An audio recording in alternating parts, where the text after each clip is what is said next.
I love you.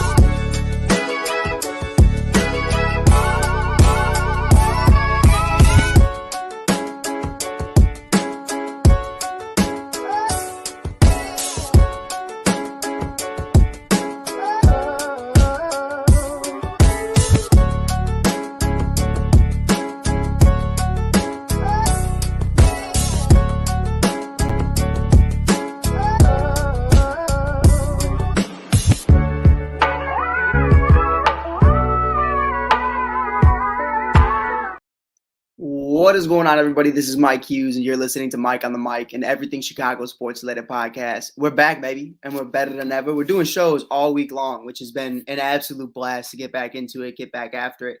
Obviously, we've been super busy with WNBA stuff. We've been super busy with off-season baseball. We haven't had enough time to talk about Chicago Bears football, and that's what we're really dedicating this week and this next off-season, too, is just breaking down everything NFL football. So I appreciate you guys for being here. Appreciate you guys for always tuning in. We got some news today, which was kind of exciting. I guess, it's obviously going to be a very long offseason, so we're not going to get answers as of today.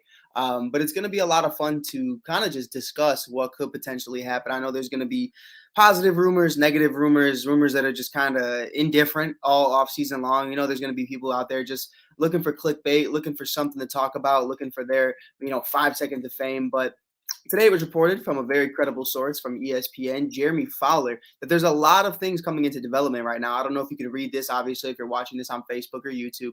But Jeremy Fowler tweeted out that there is a lot of conversations in the league right now. A league source forecast says that the Chicago Bears could potentially get a second or third round pick in return for Justin Fields. And with the number 1 overall pick, could get even more than what they got last year, which was 2 first-round picks, a second, and DJ Moore for the number 1 overall pick, which turned into Bryce Young to the Carolina Panthers. It is indicated that they could get even more while still remaining in the top 5 of the 2024 NFL draft, which means there's teams like the Commanders, the Arizona Cardinals, the New England Patriots, who could potentially trade to that number 1 overall pick. They're already in the top 5 as of today. It's going to be interesting to see what could potentially happen. And if the Bears still can remain in the top 5, let's say for sake of argument, they trade 1 to 3 with the New England Patriots, you're going to be in a situation to where you still have 2 top 10 picks as of today. I believe the second pick, which is our own, is, if I'm not mistaken, somewhere between 8 and 10 right now. Could end up 10 to 12, depending if we beat Green Bay, when we beat Green Bay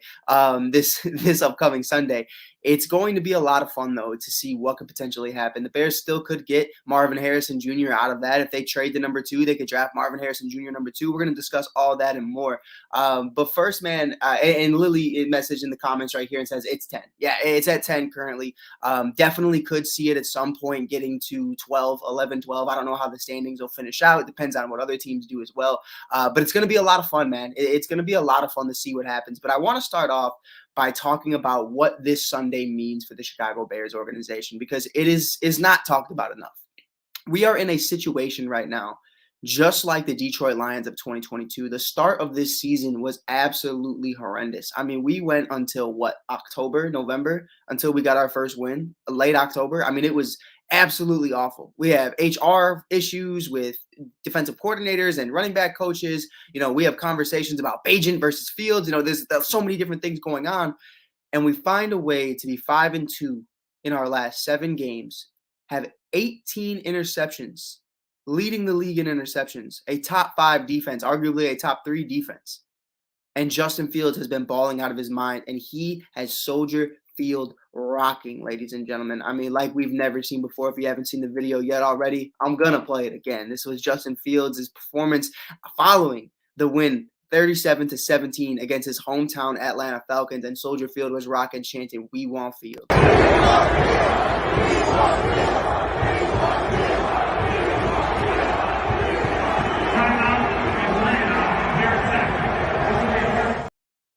It's really, it's a conversation that I've had with a lot of people so far. Man, I'm 23, turning 24. I've been a Bears fan my whole life. I have not once in my 23 years of life heard a stadium in Chicago cheer for a football player who happens to be a quarterback. The last time this happened, man, I couldn't even tell you. I couldn't even tell you the last time we truly cheered for our QB1. That's real. We never once were like, yeah, Trubisky's the guy. Everybody always felt kind of different in terms of Jay Cutler. Some people felt like Smoking Jay was him, and other people felt like he was lazy, undedicated, didn't care, and the poor leadership, whatever. And then obviously the Rex Grossmans of the world, the Kyle Ortons of the world, the Andy Daltons, the Nick Foles, the Matt Barkleys, the Josh McCowns, which shout out Josh McCown, though. I always rooted for Josh. I still got my, I was like 12 years old. I told my dad I didn't want to sign Jay Cutler jersey. I wanted or a signed Jay Cutler picture. I wanted a Josh McCown.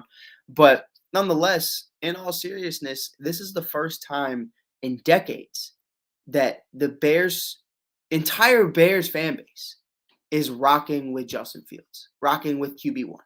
There's still other people who still say, hey, I want Caleb, I want this, I want that, but and David brings up a good point in the comments. Well, there was Mitchell Trubisky of 2018, but here's the thing. We liked Mitch in 2018, but no one ever sat up there and said, yeah, that's the guy. You know what I mean? That's the guy who's going to lead us to the charge. That's the guy who's going to be a franchise quarterback for the next 5 to 10 years of the Chicago Bears. It was really all about Vic Fangio and that defense. Let's be completely real.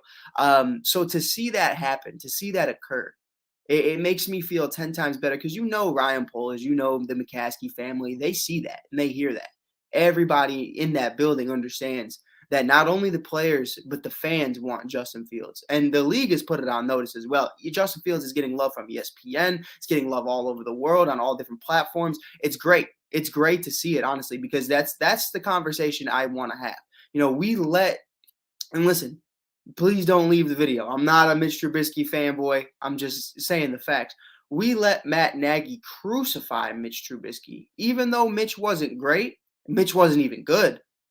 But we let Matt Nagy run amok, run around saying that Mitch was worse than he really was. That was the reality. And now we're in a similar situation to where people didn't really know what Justin Fields was capable of because it hasn't been seen under the lights. Justin Fields in prime time is what, 3-1 this season?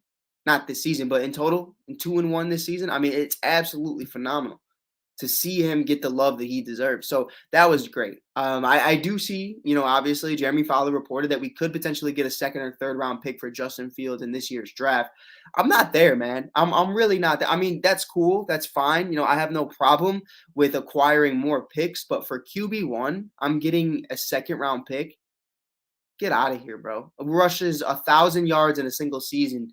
Is a guy who in the last 17 games has over 4,000 yards in total, over 29 touchdowns, and is somebody that you can see as a true leader of this organization. You can miss me with all of that. I'm not here for that. I'm not going to have that conversation. We're not going to sit up here and say that you're going to find anybody in the second or third round that is better than Justin Fields today. And I will stand 10 toes on that. If the next Tom Brady comes out of the second or third round, God be strike me down. But no, bro, I'm good. Justin Fields is here to stay, in my personal opinion, and there's no other way around that. We got a couple other guys talking about my guy Frankie. He's a big diehard New England Patriots fan. Said, "Welcome to New England, Marvin Harrison Jr." It's not happening, baby. Marv is ours. Lily's questioning about what about Getsy, and that's really the conversation as well.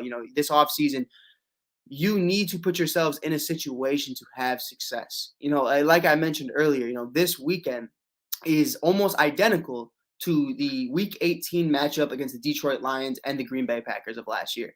The Detroit Lions obviously missed the playoffs, but they eliminate the Green Bay Packers in Green Bay in Week 18. Jamal Adams breaks Barry Sanders' record of all-time touchdowns in a single season, and they have something to build on going into 2023. Not only did they win the division, but they also have made the playoffs for the first time in years. I mean, in years. I believe Matt Stafford only made it like twice in his whole tenure as a Lion. But with that being said, the Bears, like I said, are in a similar situation to where we can not only knock out Green Bay in Week 18, but we can end the season on a high note. You have a top 5 defense. You have Justin Fields, DJ Moore, Cole Kmet, a solid offensive line. Tevin Jenkins, Pro Bowl season. Darnell Wright showing you that he can be a premier tackle for the next 5 to 10 years for the Chicago Bears. You have other guys on this line, Braxton Jones of the world, that I think are okay. Could definitely get better, but the fact remains the same is you need to address the offensive coordinating issues. We could talk about it all day long about what Flus has done for this team, what Matt Eberflus is going to continue to do for this team. But it doesn't mean anything if the guy who's fucking calling plays, part of my language, is giving you screenplays 9 times out of 10. 3rd and 10, let's run a screen. What do we like? There's so many different conversations about how historically bad Luke Getsy was this season. Now, I'm not going to say it was Mark Trestman bad, but it was bad. You know what I mean? And Justin Fields bailed him out more times than not. So I definitely do think that Luke Getsy needs to be gone. You know what I mean? All you did in Green Bay was hold Aaron Rodgers' jockstrap. So I don't know how you even got this job to begin with. But with that being said, shout out to Luke Getsy because he has helped us get 2 number 1 overall picks in back-to-back years for being that historically bad. So there is a silver lining there. Now we got those picks. Now get the hell out of here. You know what I mean? So it's going to be interesting to see what happens. But one thing that I always say is going to be an issue is the revolving door. We talked about it last episode. We've talked about it the last couple of weeks. I don't like the revolving door of offensive coordinators. This will be Justin Fields' 4th offensive coordinator in 4 years. Matt Nagy, Bill Lazor, Luke Getsy, and now whoever the 4th one is presumably going to be if Getsy is fired. Now, Lily asks in the comments right here, who's going to be the offensive coordinator. Now, there's conversations about Ryan Day. I see that. There's other individuals, who could potentially say, we could bring in a Ben Johnson and Eric Bieniemy, someone along those lines. But I think those guys are really looking for head coaching jobs more than anything. I just don't know what would potentially be thought of. Because until then, we have to look at it and say, is Eberflus even going to be here? Until I officially hear Ryan Poles say that Matt Eberflus is going to be the head coach of the Chicago Bears in 2024 and beyond, I am not going to sit up here and say who's the offensive coordinator because it's different conversations. If somehow, some way, Michigan wins the championship in the national championship next week and then says, hey, I'm out of here, we could potentially get Jim Harbaugh. We could potentially get Ben Johnson, Eric Bieniemy as the head coach of the Bears. But if we keep Matt Eberflus, that conversation gets a lot harder because Jim Harbaugh is not coming here to be the offensive coordinator.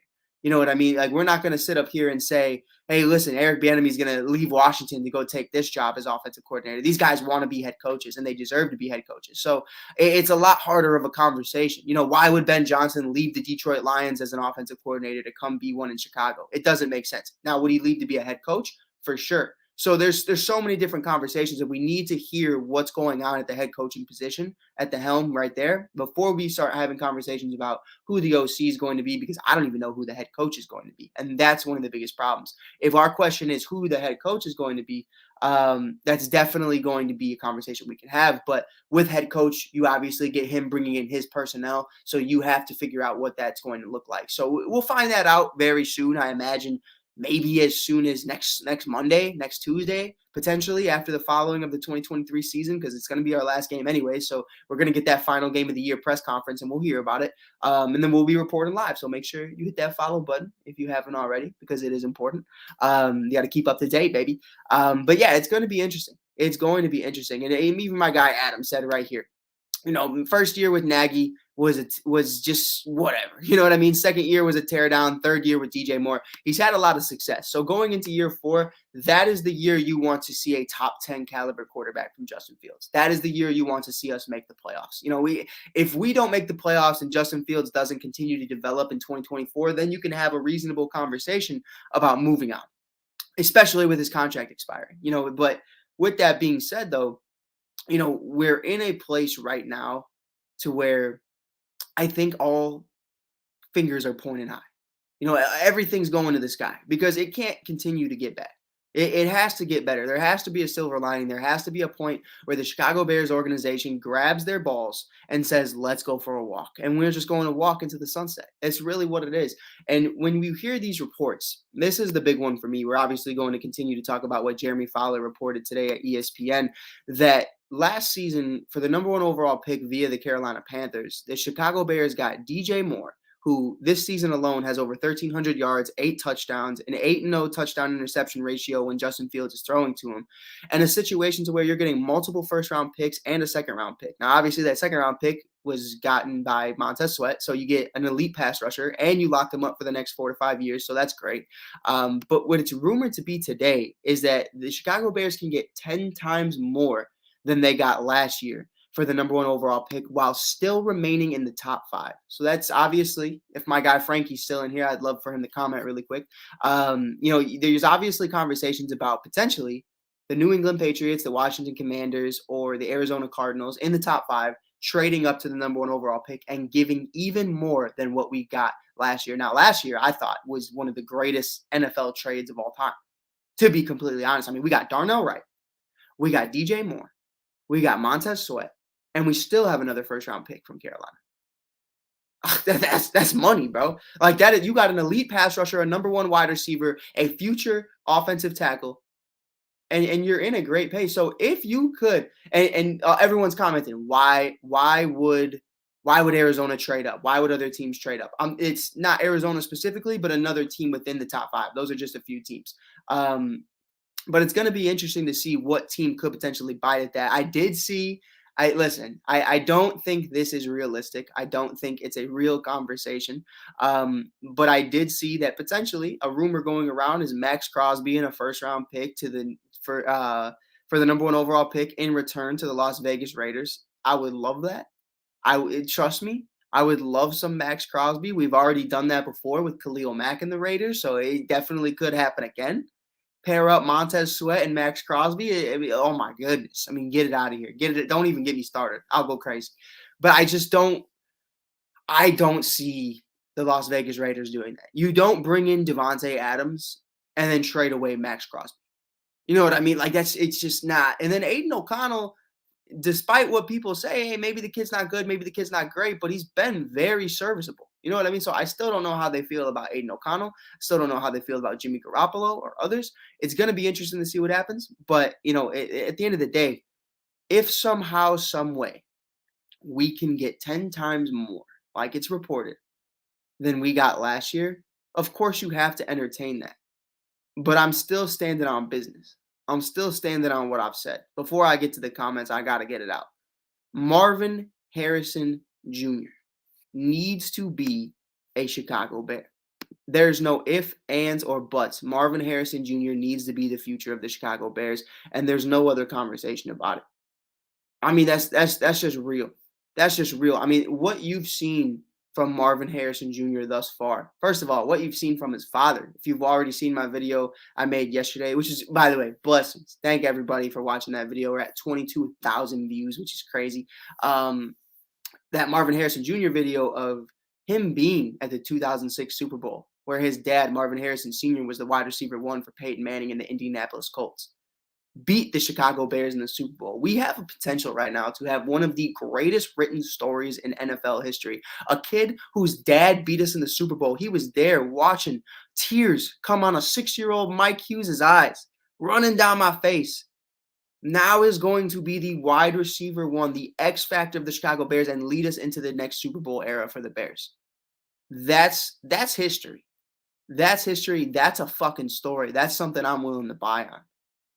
So, of course, I'm going to sit up here today and say, whether you're trading down or not, Marvin Harrison Jr. needs to be in a Chicago Bears uniform in the 2024 season. That's just point blank, period. There's no way around it. We got my guy, Rob Scott in here, said, we want Fields. Ashley's in here right now. Keep Fields. Eberflus can Getsy. I like that one. I like that one a lot. Rob says that the Patriots could potentially trade up. They need a quarterback desperately. Here's the thing, though. Like, what is going to potentially happen with the Russell Wilson situation? I think that's going to be very interesting because that changes everything. That changes everything. You could have the Washington Commanders go after Russ. You could have the Patriots go after Russ. You could have other teams that were going to go after a guy like Caleb Williams say, maybe I'll go after Russell Wilson instead because he's more proven, cheaper contract. It would be interesting. I do see some of the comments if you were to bring in a Curtis Samuel. I think it's going to be very interesting to see what happens with that. I am more alongside of, listen, if you're not going to get Marvin Harrison Jr., the perfect fit for me is T. Higgins. T. Higgins is obviously going to leave the Cincinnati Bengals. They haven't talked to him about contract extensions. That hasn't been a conversation all season long. They just paid Joe Burrow. They still have to pay Jamar Chase. There's a lot of guys on that defense that are getting paid. There's guys on that offensive line that are going to get paid. That's really where I'm at right now, is if we cannot get Marvin Harrison Jr., I hear what my guy Dustin is saying. The kid out of LSU, Rome is insane. Rome's a monster. Rome is an athletic freak. Rome does things that I haven't seen out of LSU since Jamar Chase and Justin Jefferson. But here's the thing. Rome is not Marvin Harrison Jr. That's the reality. I've seen plenty of athletic guys, Henry Ruggs, Jalen Waddle. They're not Jamar Chase. They're not Justin Jefferson. You know what I mean? Like, you cannot miss on this. Rob Sott says it right here. Marvin Harrison Jr. will be a Bears generational talent. I'll tell you what, right now, I will come up here today and say this. If somehow, some way, Marvin Harrison is in the Chicago Bears uniform, he will go down as the greatest Bears wide receiver of all time, which isn't saying much. You know, the Willie Gaults of the world, it's world-renowned Super Bowl champion. But outside of Brandon Marshall, Alshon Jeffrey, and DJ Moore, it's not a lot of competition. You know what I mean? Like, let's be real. Hey, man, someone in the comments said Henry Ruggs really. Listen, Henry Ruggs was an athletic freak before everything occurred with him. So I got to, you know what I mean? Like, you got to spit the facts about it. You know, out of that draft class, there were several different guys that you could look at and say, those guys are monsters. You know what I mean? It's very unfortunate what happened. Tom Waddle is another Bears wide receiver as well, most definitely. You know, but when you look at history's past, have we ever had an X factor wide receiver from rookie year to finish? You know what I mean? Like prime to prime, have we had one? Not often. It's really, I mean, we acquired Brandon Marshall later in his career. Alshon Jeffrey obviously was solid, but never really that X factor, that top 5 wide receiver, top 10 wide receiver. And then Glenn says Marvin Harrison Jr. will be a Gale Sears, Walter Payton-esque Bears legend. And it's really how I feel about it, man. I mean, there's no question in my mind that that's where we're going to go. And with that being said, let's paint a picture here. And I want everybody to let me know whether you're watching on TikTok or you're watching on Facebook, which is why I'm looking at 2 different cameras, by the way. I promise you, I'm not just tweaking out. But when you have the conversation about, okay, under Matt Eberflus, you have a top 5, top 3 defense who led the league in interceptions. Montez Sweat, Jalen Johnson, you know, Tyreek Stevenson, you know, the list goes on. You know, Tremaine Edmonds, we can do it all day. We can do this all day of great defensive players. From top to finish, I feel like this defense is set. Maybe you need one more defensive tackle. I love Javon Dexter Sr. I love Andrew Billings, but maybe you can just bring in a little bit more depth there. But outside of that, the defense is cracked. The defense is set in stone. You look at the offense. Tevin Jenkins, Braxton Jones, Darnell Wright, solid. Get you a center in free agency or maybe in the 2nd or 3rd round. You look at that offensive weapons. Justin Fields, Khalil Herbert, Rashawn Johnson, DJ Moore, Tyler Scott, Cole Kmet, Robert Tonyan. Darnell Mooney presumably enters free agency. You need a replacement. Who's better than Marvin Harrison Jr.? The Bears immediately have one of the most talented offensive cores in all of football. Immediately. There's no question about it. Like, that's just what it is. I mean, it's really just one of those things to where you need to do this. You need to do this. Like, listen, I hear what everybody's saying. You know, you could potentially trade down. You could get more picks. You could always get more picks. But if the Cleveland Browns trade down and don't bring in Myles Garrett, who are the Cleveland Browns today? You know what I'm saying? And you hear what I'm trying to allude to is like when you see a dog, you gotta put it on a leash. You gotta get that jersey on them. You gotta get them to sign that 4-year, 5-year deal. You gotta get them in your organization because you don't want to play that motherfucker ever. You don't want to see that guy on the other side of the field. You don't want him in the visitors' locker room. That's just a fact. And that's really just the easiest way to discuss it. You know, like we can pass on him, and that's cool. But how would you feel if Marvin Harrison Jr. ends up being a top 5 wide receiver of all time? The number 1 wide receiver in the league. Better than Jettas, better than Adams, better than Cooper, better than who else? Jamar Chase, better than all of them. Better than Tyreek. And we could have put him at number 1. It's just real. You know, for understanding, could have drafted CJ Stroud. Didn't. Could have drafted Jalen Carter. Didn't. Could have drafted all these guys for a reason. We didn't draft these guys. Now do something. That's just real. I mean, I think at the end of the day, there's going to be questions about this offensive line. There's going to be questions about the offensive coordinating. And even my guy, Rob Sott, said right here, we also need to address the offensive line and particularly the offensive guard. We've seen too many times the defense attacks right through the middle seams. We also need a center. We need a center desperately bad. I do agree with you there. As it pertains to the guard spot, Tevin Jenkins, without a doubt, has been a Pro Bowl caliber guy all year long. We definitely do need our other guard spot filled because Nate Davis just hasn't been, I think, what a lot of us thought he would be. I'm not saying I was expecting top 5, top 10 in the league, but I'm expecting a little more. So hopefully in year 2, we get a little bit more from him. I don't see us bringing in another guard just because Jenkins and obviously we have it's escaping my mind. I just said his name, Nate Davis. That's definitely a situation to where I think we're locked up on that. We still want to see what we got from Tevin. We still already have Nate for the next 2-3 years. You have Braxton Jones, you have Darnell Wright. Really, that center position with Lucas Patrick and Cody Whitehair, that's the one. That's the one where I just need change. Listen, I love Cody Whitehair. Don't get it twisted. Cody Whitehair has been phenomenal for the Chicago Bears in his 8-year tenure here. A Pro Bowler, a guy who's been in the playoffs multiple times, but it's time. You know what I mean? The injuries have derailed him. Just aging has derailed him, and it's unfortunate. I do have love for Cody, but and Lucas Patrick. Don't get me started on Lucas Patrick because I want to be respectful in this podcast. But man is made of glass. Man is made of glass. Man just collects a check for falling down, and that's really and picking up Justin Fields. Don't forget he picks up Justin Fields. He's a cool celebration guy, but I'm not paying you to fucking celebrate. I'm paying you to win football games and block for Justin Fields. So yeah, that's where I'm at with that. But it's going to be fun, man. It's going to be fun. It's going to be interesting to see what happens. It's going to be a lot of fun to break down what could potentially occur.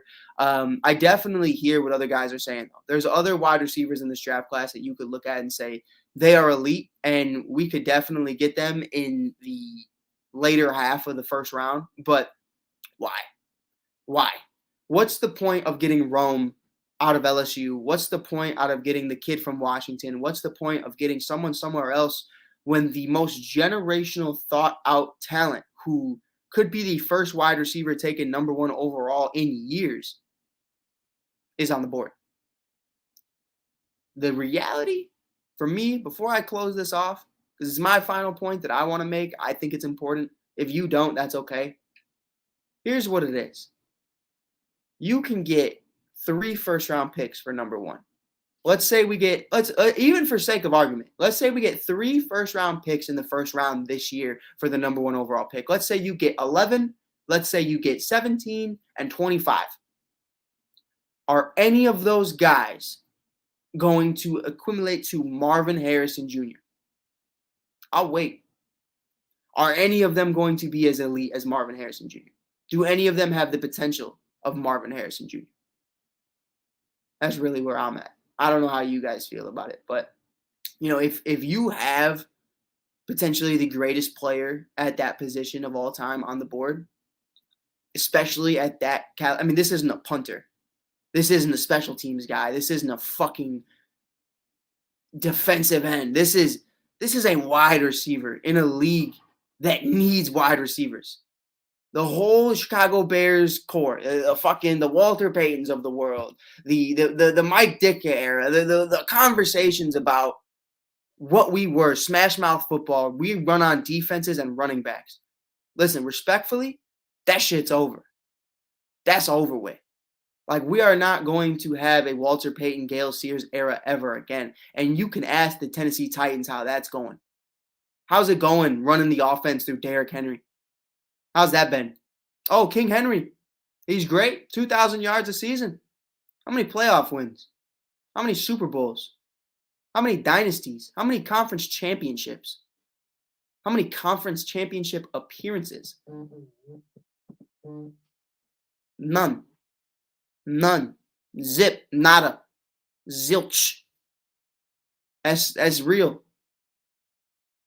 Like, at the end of the day, man, you have to understand where the league is going. This is an offensive, passing-driven league.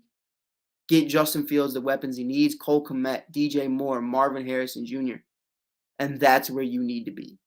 That's the future of Chicago Bears football. It's not going to be Khalil Herbert rushing over 120 yards. That's cool. I don't care. Don't care. Never cared. Still don't care. Get me Marvin Harrison Jr. in a Bears uniform. But we're going to still be live on TikTok. If you guys haven't already, hit that follow button at theshy.kid. You can follow us on Instagram or TikTok for daily Chicago sports news, whether that's Bears, Bulls, Sky, Cubs, Hawks. Sometimes we talk about the White Sox when it's relevant. Most of the time we're clowning them, not going to lie. But with that being said, I appreciate you guys for being here. I appreciate everybody who tuned into today's episode. We'll check you guys out later tonight. I'll be on Inside the Hoosier Mind with my guy Tony, also on Pros and Joes with Jim Cross. And don't forget Wednesday, baby. Welcome to Mars with my brother Rob Scott. It's going to be a lot of fun. First show, 2024, first of many. It's going to be a lot of fun. Appreciate you guys for listening. Until next time, peace.